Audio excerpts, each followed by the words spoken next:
मेरे प्यारे बच्चों, एक्सपर्ट एजुकेशन पॉइंट में आप लोग का स्वागत है। इस चैनल पर कक्षा 10 के हम भौतिकी पढ़ा रहे हैं और इसमें बहुत सारा छोटे छोटे पॉइंट्स को भी पढ़ा चुके हैं, जैसे प्रकाश, प्रभासी वस्तु, अपारदर्शी वस्तु, उसके बाद प्रकाश का परिवर्तन के नियम, प्रकाश का परिवर्तन, ये सब पढ़ा चुके हैं। प्रतिबिंब भी पढ़ा चुके हैं, गोलीय दर्पण भी पढ़ा चुके हैं, ये सब पढ़ा चुके हैं। तो आइए आज का पॉइंट नंबर 7 रहेगा, यानी पॉइंट नंबर 7 यानी 7। इसमें आइए पढ़ते हैं। हम लोगों ने कल पढ़ा था अवतल दर्पण में प्रतिबिंब और उसका उपयोग। तो आज पढ़ेंगे उत्तल दर्पण में प्रतिबिंब और इसका उपयोग। तो आइए हम लोग देखते हैं कि देखिए प्रतिबिंब, देखिए जब वस्तु ध्रुव पर हो तो उसका प्रतिबिंब आभासी, सीधा, बराबर और ध्रुव पर बनेगा। तो यहाँ ये लैंग्वेज में लिखा हुआ है, लैंग्वेज में आपको लैंग्वेज पर ध्यान नहीं देना है, यहाँ समझना है। ये है आपका, ये है उत्तल दर्पण, ठीक है। इस उत्तल दर्पण में ये हो जाएगा ध्रुव और ये हो जाएगा आपका एफ हो जाएगा और ये हो जाएगा वक्रता केंद्र। एफ का मतलब होता है फोकस। अब मान लीजिए वस्तु ध्रुव पर हो, तो मान लीजिए अगर वस्तु यहाँ पे रखा हुआ है, इसको हम दूसरा से लिखते हैं, वस्तु यहाँ पे रखा हुआ है, ठीक है। तो वस्तु अगर ध्रुव पर होगा तो इसका प्रतिबिंब कैसे बनेगा? देखिए जैसे सबसे पहले रे ऐसे जाता है ना, ऐसे जाता है रे, जब ऐसे जाएगा तो यहाँ से देखिए ये रे आपका ये फोकस से मिलता है, ये फोकस से मिलता है और फिर यहाँ से यही रे ऐसे मिलता है, ऐसे मिलता है वक्रता केंद्र से। यानी यहाँ बने, देखिए ये यहाँ नहीं बनेगा, ये फोकस पर ही बनेगा। लेकिन आपको समझाने के लिए ये यहाँ पे ड्रॉ, ये फिगर ऐसे नहीं होगा, ये समझाने के लिए यहाँ असल में ये मैच यहाँ करेगा, ठीक है। ये कॉपी पर कीजिएगा, एंगल बनाकर तब होगा। तो यहाँ समझने के लिए हम समझा दिए हैं कि जब वस्तु ध्रुव पर हो तो उसका प्रतिबिंब आभासी, सीधा और बराबर, वस्तु के बराबर और ध्रुव पर ही बनेगा। यह हो गया फर्स्ट पॉइंट।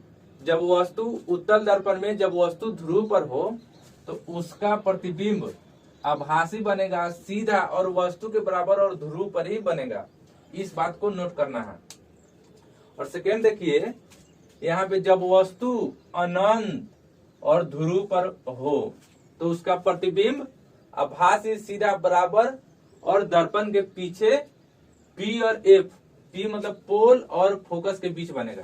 तो यहाँ पे हो गया आपका उत्तल दर्पण, ठीक है। यहाँ पे हो गया उत्तल दर्पण, ये हो गया ध्रुव, सॉरी ये हो गया मुख्य अक्ष, मुख्य अक्ष ये हो गया P और यहाँ हो गया F और यहाँ हो गया C, वक्रता केंद्र। तो वस्तु अगर मान लीजिए कि वस्तु अगर अनंत और ध्रुव के बीच हो तो हम मान लेते हैं कि यहाँ है वस्तु, और जब वस्तु यहाँ रहेगा तो यहाँ से जब किरण ऐसे जाएगी तो फिर किरण ऐसे मुड़ेगी तो ये यहाँ जाएगी। ये लगेगा कि यहाँ से एफ से प्रतीत हो रहा है कि आ रहा है, और इसको हम लोग, ये किरण ऐसे जाएगी, ये किरण ऐसे जाएगी, तो ये किरण ऐसे जाएगी तो ये वक्रता केंद्र से गुजरेगा। तो हम लोग जानते हैं कि जो किरण वक्रता केंद्र से गुजरती है परिवर्तन के बाद उसी रास्ते में फिर लौट जाती है, तो फिर ऐसे हो जाएगा। ये समझ में आया? तो इसका प्रतिबिंब यहाँ बनेगा। देखिए, तो जब वस्तु अनंत और ध्रुव के बीच हो तो प्रतिबिंब आभासी, सीधा और वस्तु से छोटा, आभासी, सीधा और वस्तु से छोटा और दर्पण के पीछे P और F के बीच बनेगा। तो यहाँ पे एक पॉइंट देखिए, इसमें क्या था कि जब वस्तु अनंत, ये हो गया आपका अनंत और ध्रुव के बीच हो, उत्तल दर्पण में जब वस्तु अनंत और ध्रुव के बीच में हो तो उसका प्रतिबिंब आभासी, सीधा और वस्तु से छोटा और दर्पण के पीछे फोकस और ध्रुव के बीच बनेगा। तो इस पॉइंट को नोट कर लीजिए। इसमें एक पॉइंट और बचता है कि जब वस्तु अनंत पर हो तो इसको नोट कर लीजिए, तब तक हम उसको फिर हम नेक्स्ट करते हैं।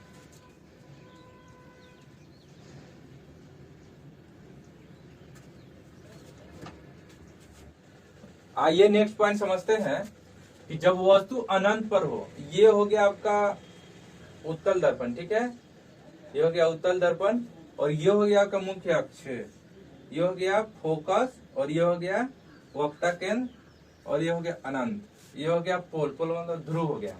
जब वस्तु अनंत, ये हम लोग जानते हैं कि जब वस्तु अनंत पे होता है तो उसका किरण समानांतर आती है।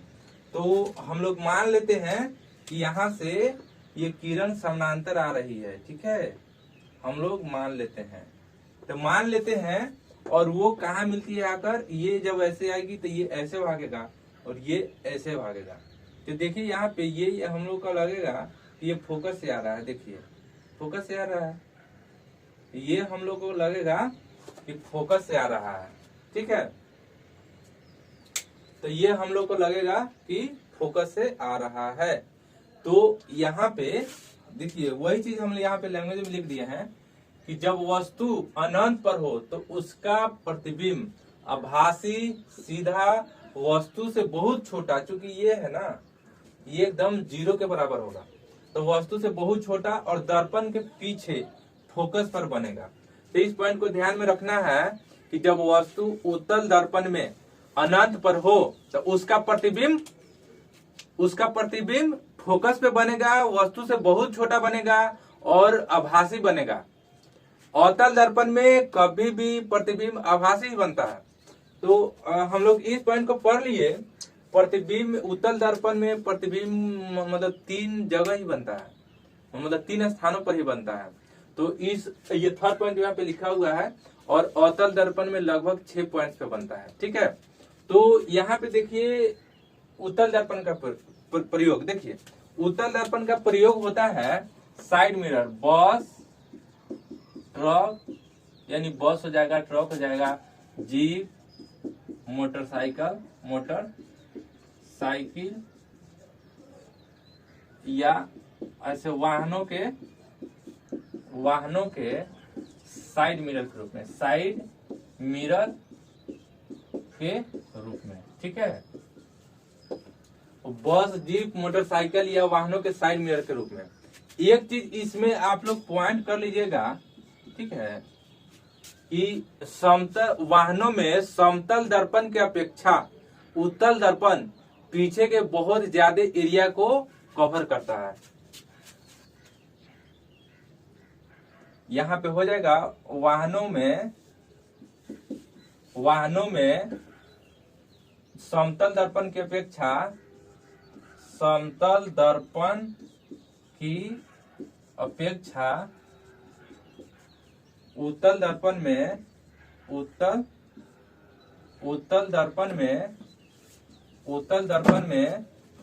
पीछे